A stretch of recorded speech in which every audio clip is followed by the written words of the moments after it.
blacks were legally able to vote, but in many places in the country, when they got to the polling place, they would be given tests on Chaucer, on arcane examples of 14th century English law, things that no one could possibly pass. In Alabama, in Georgia, in Mississippi, you had to pass the so-called literacy test. On one occasion, a man was asked to give the number of bubbles in a bar of soap. Despite the efforts of civil rights workers, not enough new black voters are registered to have an impact on the presidential election.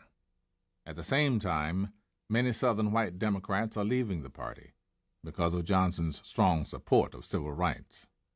So thank you for having me join you all today. My name is Samuel Molina. I'm the California State Director of Mi Familia Vota. I've been with the organization since 2014, and I oversee our statewide operations. I build relationships with people from across the board, with labor, elected officials, local businesses, and media, and so on.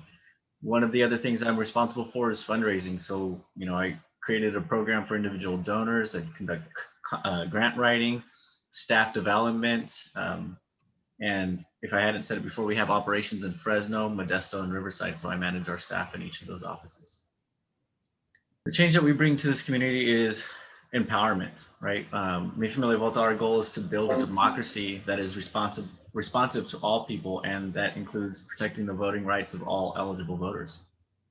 So our organization was founded to serve the Latino and immigrant community. In 1994, here in California, we had a very aggressive anti-immigrant bill called Proposition 187. And then Governor Pete Wilson at the time labeled it as a save the state bill. State said it would save Californians millions of dollars. But behind the scenes, what he didn't tell Californians is that the federal government said that if Prop 187 had been passed and been implemented, that they would have withheld over $100 million in health care, would have kept immigrant children out of the California educational system by essentially making teachers ICE agents and having to ask students what their citizenship status was. This bill did pass in California. However, in about 3 to 4 years, a federal court judge ruled that it was unconstitutional to ask for someone's citizenship status, and therefore, it was never implemented. And my former boss, Ben Monteroso, co-founder with Eliseo Medina, founded Mi Familia Vota as a result of that legislation. So in 2003, we were born to empower the Latino and immigrant community. And one of the things that we do is we make sure that people become citizens and they exercise their right to vote. My favorite aspect of this work is actually working with and empowering youth. 6 years ago, we created a youth leadership and civic engagement program where we've had over 500 students graduate from our program throughout the Central Valley and the Inland Empire. And it's great to see them get involved and stay involved.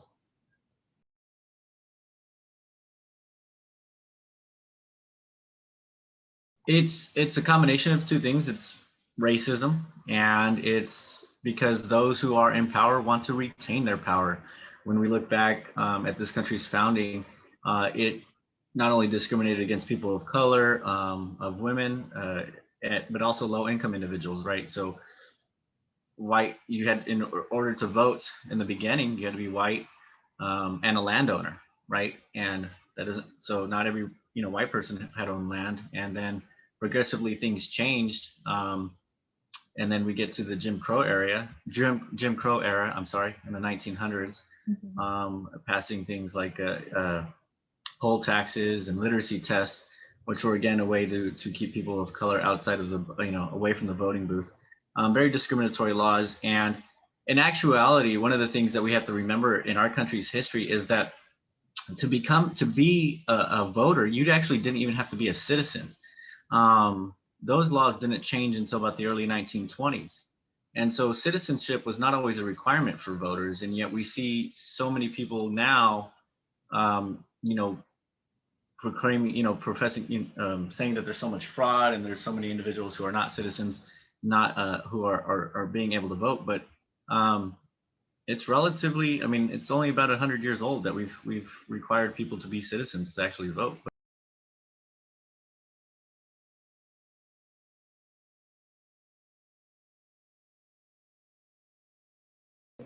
I want to provide an update on our ongoing efforts to expose the tremendous voter fraud and irregularities which took place during the ridiculously long November 3rd elections.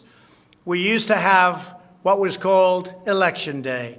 Now we have election days, weeks and months, and lots of bad things happened during this ridiculous period of time, especially when you have to prove almost nothing to exercise our greatest privilege, the right to vote. We were conducting election misinformation campaigns. So our staff, along with volunteers, were working together with Common Cause to flag any misleading or misleading posts around the election, right?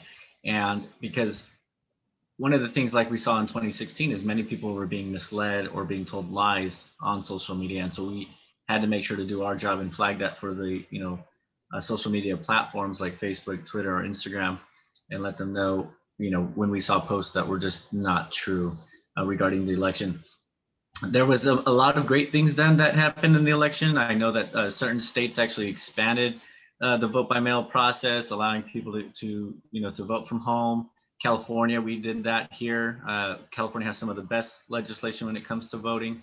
So as you may know, pre-2020, we had started a process with vote centers, allowing people to vote anywhere throughout their county.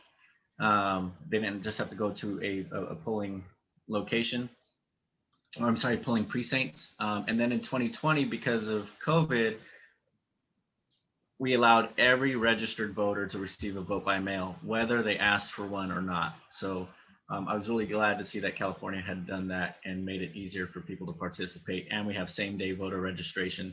Great, and another great thing for our state. Nice. And as we know, because the law, some states had such incredible rates of increase in voting, some of these states are now trying to reverse the things that they did and suppress voters moving forward, which we have to continuously fight against, right?